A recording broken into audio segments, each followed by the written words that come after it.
So our next speaker is Mircea Stanco, and his presentation today is about climate change rainfall data algorithm for continuous modeling of stormwater. So those that don't know the famous Mircea, he has a graduate and postgraduate degree in civil engineering, software engineering, policy and finance, and has experience across Europe, Australia, and Asia. His varied experience has helped Mircea embark on a journey to develop software tools. So his passion is software tools, and he's here to tell us about some of his tools and what they're doing with climate change. Thank you very much, Andrew. Very kind of you. Thanks for coming to my presentation, guys. So I must say the following things.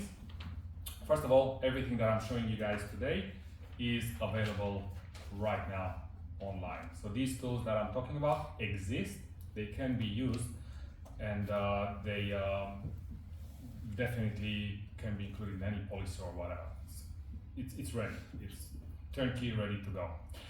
Now the covered topics, we're going to discuss about intensity, frequency, duration data, how it's calculated in ARNR very, very quickly, and then we'll look at climate change scenarios and time horizons, and we'll see how this IFD data can connect back to continuous data. So what does IFD stand for? It's intensity, frequency, duration. This exists because it was very difficult to use continuous modeling historically. So these IFD data sets, they're not real.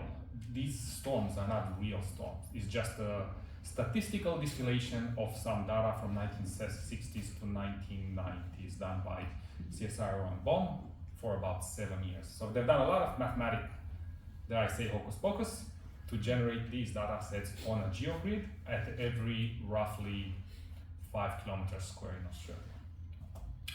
So intensity, frequency, duration, that's what it stands for, and then you have real recorded rainfalls that then are via statistical analysis that generated into or turned into IFD values, and then we have some climate change on these IFD values.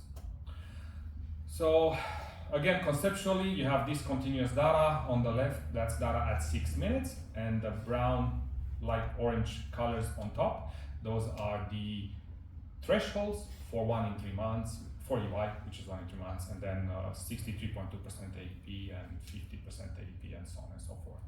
So this is a way to connect continuous data in a location with the intensity frequency data in that location. This is very important.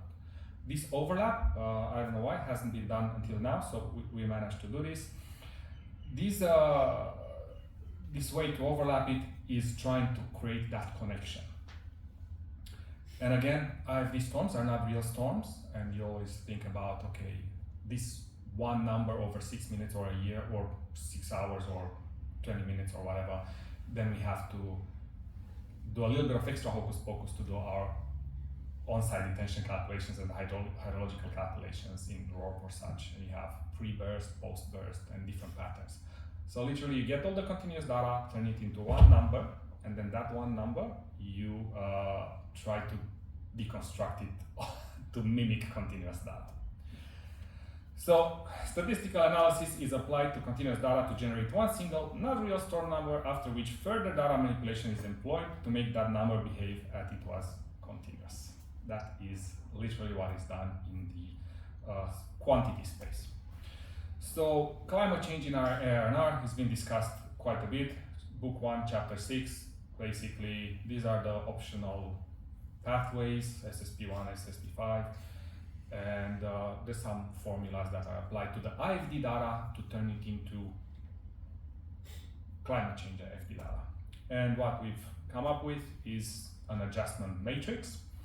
The numbers in the adjustment matrix are the degrees. So the climate change on the IFD says you're going to have higher intensity rainfalls, and because you have higher intensity rainfalls, the 4EY will, instead of being this, will be that, and there's a formula for it. And it's all dependent on the temperature.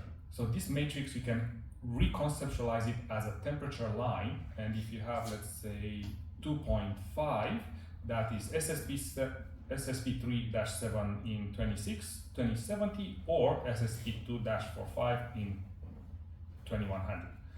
So you can, with one temperature change, you can actually analyze 2 or 3 scenarios, if that makes sense. Again, scenarios and time horizons, formulas, all of them in ARNR.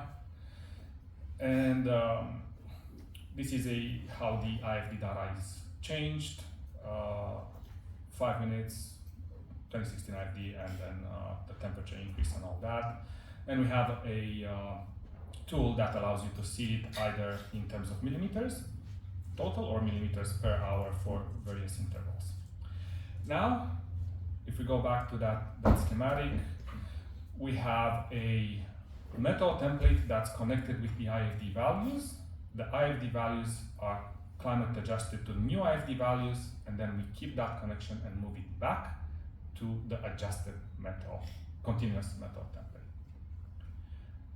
So to show you a little bit in a different way, you have the blue lines, which are 6-minute rainfalls. As you can see, they're quite random and they don't really match the IFD data. As I said, the IFD data is a distillation of that. So the IFD data on the left gives you the number and it's overlaid over the continuous data set.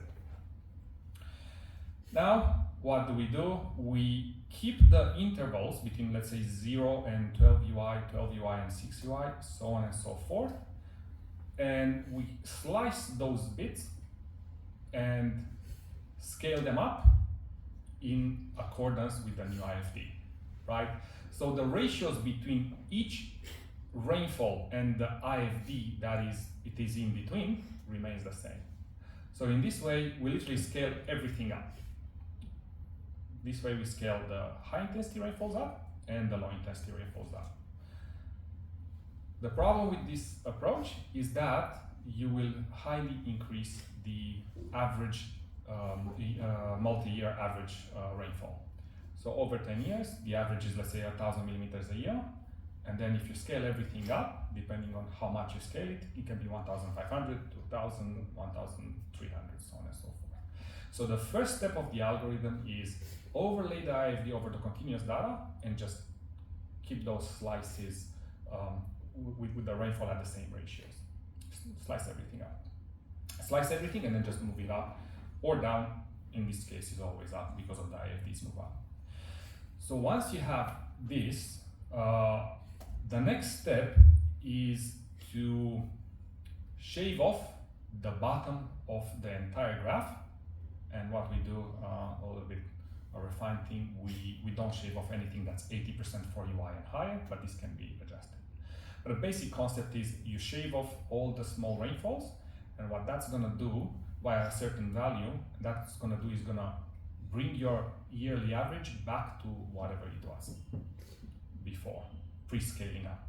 Now the algorithm allows you to change it to a different value if you wish to do so. Represented differently, we have, this is a cumulative rainfall. And this cumulative rainfall, you can see from 0 on the bottom is the millimeters an hour, the intensity. And that shaving off of the bottom of the graph is equivalent to a vertical shave off of this graph on the left here. And then you end up with a cumulative graph that is where 100% is your multi-year average, whatever you want it to be. So this green graph is exactly the same as, or same data as the left graph, having shaved off the small rainfall intensities.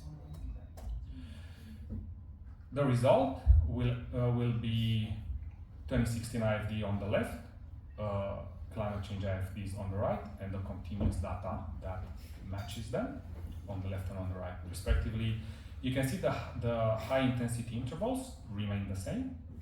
And the spacing is the same. The typical pattern of the continuous data is the same. However, some of the small rainfalls have disappeared.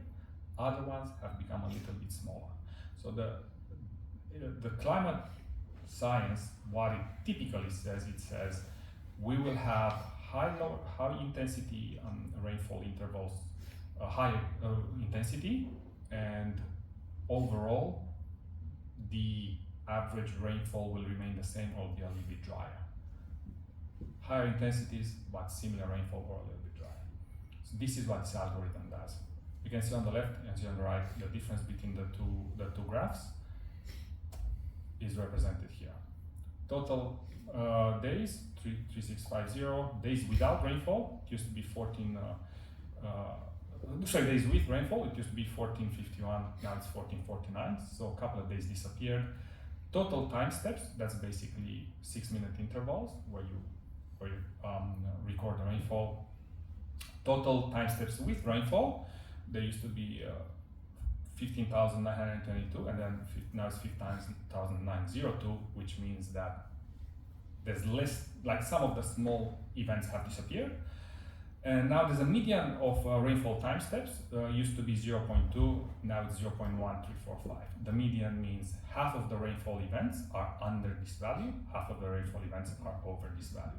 So as you can see from these advanced statistics that I had to come up with to kind of figure out what's happening is the rainfalls, half of the rainfalls now are smaller than what they used to be. But the yearly average is the same, and the high intensity rainfalls are higher intensity, right? So what this leads to is a situation where you have, I think, pretty good understanding of what has happened with the rainfall and what's expected to, and all of this is done like almost, it takes a minute on our tool, Bomb the Builder, with climate change.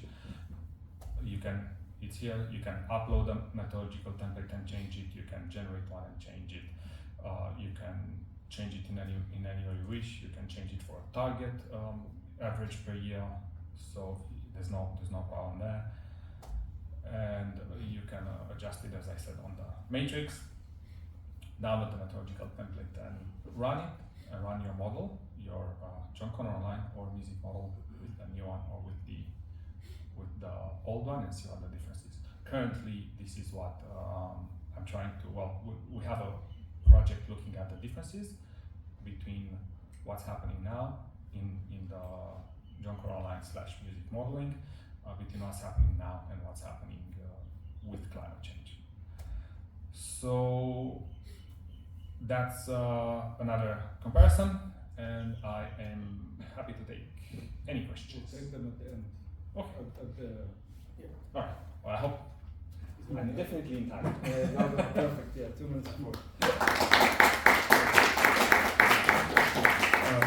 If you've got any questions, write them down so you don't forget, and